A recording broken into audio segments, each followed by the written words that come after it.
čas je za vprašanja. Imamo tako cirka 15 minut, lahko se še kakšno minuto več vzamemo. Predavanja so bila dostavljena zelo zanimiva. Svojevrstni načini tudi gledanja na raziskave, ki se danes delajo, in tudi več glasni. Torej, zelo vprašanje na dan. Verjetno. Je vprašanje?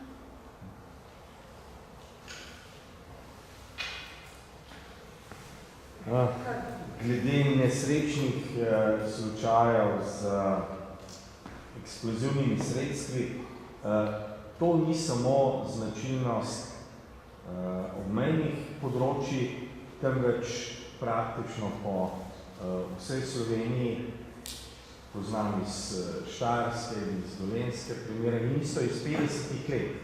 Torej, ta nevarnost je bila resna, zlasti za mladino.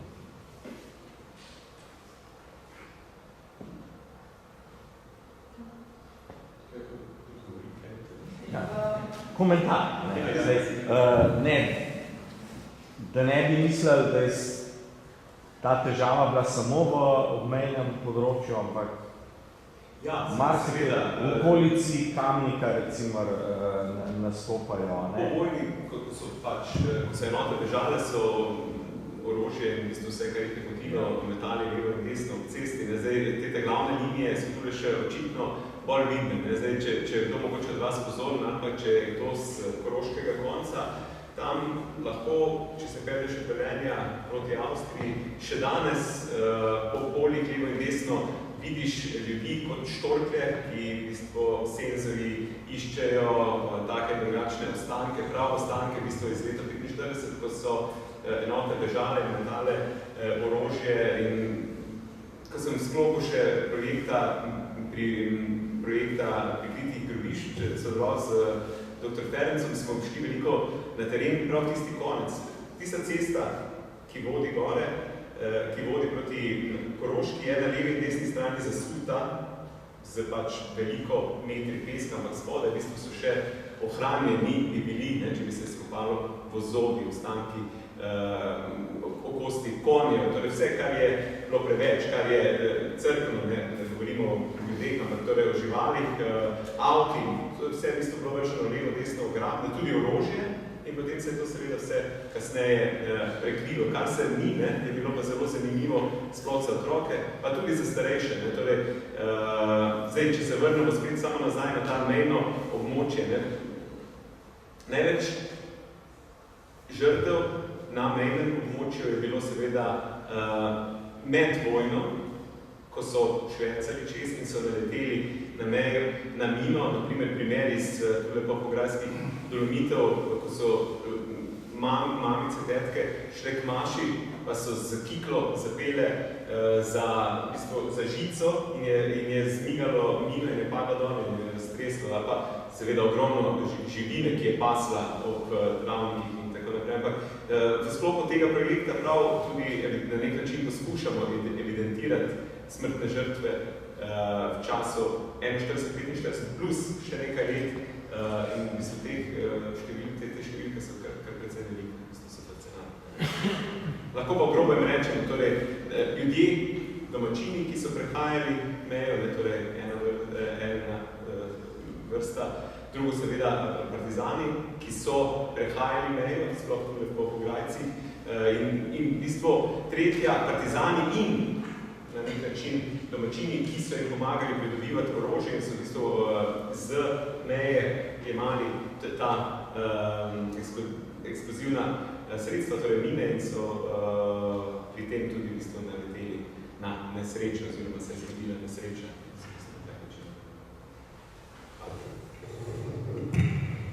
Vprašanje? Mogoče samo eno napovedilo, glede te prihajanja meje.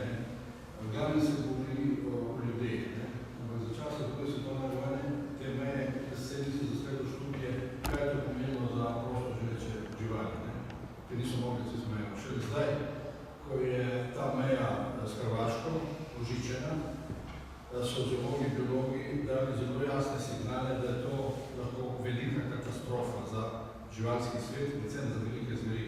ki rabijo ogromne površine, da se gibljajo, tudi zaradi mešanja, da se ker ta meja okropi, je pripričala dejansko žičnata mešanje velikih hribnih veda, Roga in Risa z območjem Dinarskega rivera na Hrvaškem, ker to je ista populacija. In tu lahko nastane zelo velik problem, ne samo problem zaradi tega, ker se živali končajo tragično na tej žici, ampak problemi, ker se ne morajo prihajati čez to mejo. Recimo, medvedke polagajo svoje mladiče v Gorskem kotarju, so raziskovali z vratnicami, na hrvaški strani. In se potem vračajo na Slovensko, to je zdaj problem. Kaj lahko to pomeni? Skratka, tam to vrstne meje so problem za ljudi in živali. In tu je zelo tragično zgodbo so iz posledice za vse nas. Verjetno ko imamo slike raztrganih jelenov, ki po medijih ne krožijo, raztrganih srn, prošut na teh mejah. In po mojem mnenju, če se tu ne bo nekaj naredilo, bomo verjetno na koncu vsi končali kot tiste prošute na tistih žicah. Glede na to, da je tema porovanja mali človek pa posameznik v velikih epohah, vabim, da greste na naš Facebook pa si lahko gledate množico zgodb posameznikov, ki kaže na najrazličnejše nianse, ki jih sproži nekaj, kar se nekomu z brčicami ali pa komu drugemu trgalo v Rimu ali v Berlinu. Kaj to lahko pomeni za posameznika, ki je prisiljen nekaj početi ali pa kakorkoli drugače mora nekaj početi ali ga v nekaj prisilijo, da mora nekaj delati, če mi se tega sam nikoli ni želel, od najbolj nenavadnih zgodb do najbolj tragičnih zgodb na koncu tudi z žrtvami. Hvala. Jaz v bistvu imam par vprašanja, seveda, če ne, me zanima, me je tudi področje mojega raziskovanja. Nekaj nisem zasledila, mogoče se mi zdi fajn, sam rabi potrditev, ukvarjate se z 41-45. Torej dejansko omejeno smo na 41-45, ampak je to na celoten slovenski prostor ali je dejansko so mapirani dejansko mali seki, ki so dejansko, mislim, ki so pomembnejši. Sprašujem, kaj se zgodi in kdo pokriva, naprimer, raziskavo, ki je na Primorskem bolj relevantna in to je rekapitulacija Italije. Je nova meja. Na kakšen način oziroma kdo se potem ukvarja s to mejo. In potem imamo leta 47 novo mejo, za visi leta 45 imamo začasno mejo. To je prostor premikanja meje, ki je sam po sebi dosti bolj simptomatičen. Ravno predvsem v identitetah, ker je to istočasno multikulturno prostor. Vezali smo na časovno samo na čas od 6. aprila do 9. maja 1945. Geografsko pa je stvar, oziroma izsledki grejo v dve smeri. Eno je ta splošen del, ki pokriva celoten čas in celoten prostor. Zdaj te mikrolokacije imajo pa preprosto bolj en samo zgib. Kdo je odhod, oziroma kaj ga bo zanima ali kaj bo poznal. Zdaj, če boste šli gledati s našo interaktivno karto, boste posledili množice intervjujev iz Bele krajine. Ja, ni problem, če je gospod Flajško iz Metlike. In tam pač ljudi pozna. Ali je veliko pohograjskih zadev, kolega tako stanuje, z drugega konca je. Tako da to pokriva, ali pa Rogaška, kot je pa itak sam povedal, da je zadeva vznikla ven. Tako da želimo pa seveda poskušamo pa širše, torej zato smo tudi gremo na teren, pa v Prekmurje in tako naprej, koliko se le da. Vredno smo govorili tudi še enega gospoda, ki zna mađarski, kar je ogromen problem. Tako da neke stvari, torej skušamo čim bolj pokriti cel prostor. Torej zunanje meje, ki so bile meje Nemčije in Italije, Nemčija, NDH, Nemčija, Mađarska, in notranja meja, ki so jo postavili, oziroma, ja, vse to je državna meja, pardon, Nemčija, Italija, ki gre od Rapalske meje pa do Tromeje pri Brežiškem koncu. V tem kontekstu nas pa ta stara Rapalska meja, koliko ni več državna meja, torej vrstnika navzdol, manj zanima. Ni pa rečeno, da imamo seveda stvar stegniti v različne smeri. Je pa časovno omejeno. Projekt traja 3 leta in zdaj, kaj vse bi se dalo, mnogo kaj, ampak cel kot 3 leta.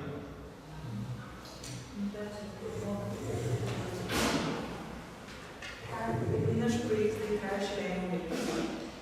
Tako da to, kar so moji kolegi danes predstavili, je pravzaprav produkt dela v 1 letu. Mi smo na primer predstavljali dela, ki potekajo na nemško-mađarski meji, kjer imamo prav tako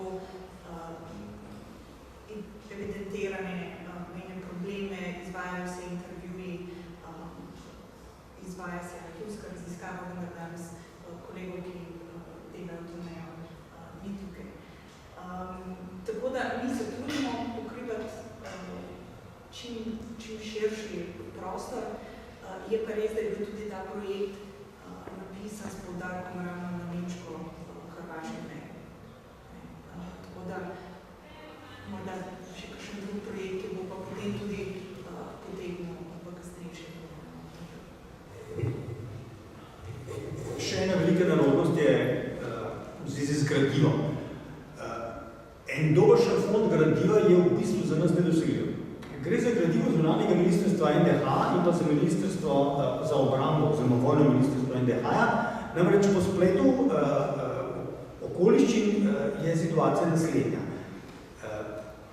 Ministrstvo za vojsko NDH gradivo je relativno kmalu po drugi svetovni vojni prešlo v Beograd, v okvir kasnejšega oziroma vojnega inštituta. Danes je to gradivo pravzaprav interni arhiv Ministrstva za obrambo Republike Srbije. In protokoli dostopa do tega gradiva so seveda mnogo bolj zapleteni kot pa v arhiv Jugoslavije. Že v arhiv Srbije je malo drugače kot recimo v arhiv Jugoslavije. Torej, to je en problem.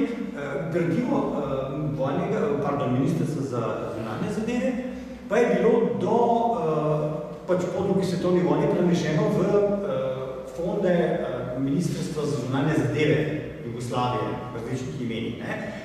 Mislim, da potem nekje 90. ali pa celo malenkost pred tem, pa so to predali potem nekam, oziroma so malo bolj odprti, ampak pot je zopet tista, to ne gre za klasičen arhiv, ker greš ti v arhiv, ampak je to protokolarni sistem lepo prek od našega ministrstva na njihovo ministrstvo in potem informacije nazaj ne morate priti. Ja. To Hrvaška si zelo nekaj skenirano, oziroma mikrofilmano v Hrvaškem državnem arhivu v Zagrebu, ampak mi ne moramo zdaj vedeti, ali je to vse. Najverjetneje to ni vse, ker bi bil mikrofilmjen celega arhiva ministrstva prezahtevan posel, torej najverjetneje posebej potem dela v nekem svojem kriteriju, ki pa najbolj ni naš kriterij. Tudi ta problem je stvar, ki nas malo žuli, kako do tega gradiva prije. Tega recimo gradivo nemškega ministra za zunanje zadeve v Berlinu, to je pa držav kolega rekel, je to že na veliko vploval, medtem ko Madžarsko smo tudi nekaj že, upamo se še za gradivo v Rimu. Hvala. S tem tudi zaključujemo današnji prvi panel. Mislim, da našim kolegom vsi želimo veliko dobrih misli in predvsem zicleta v arhivih in tudi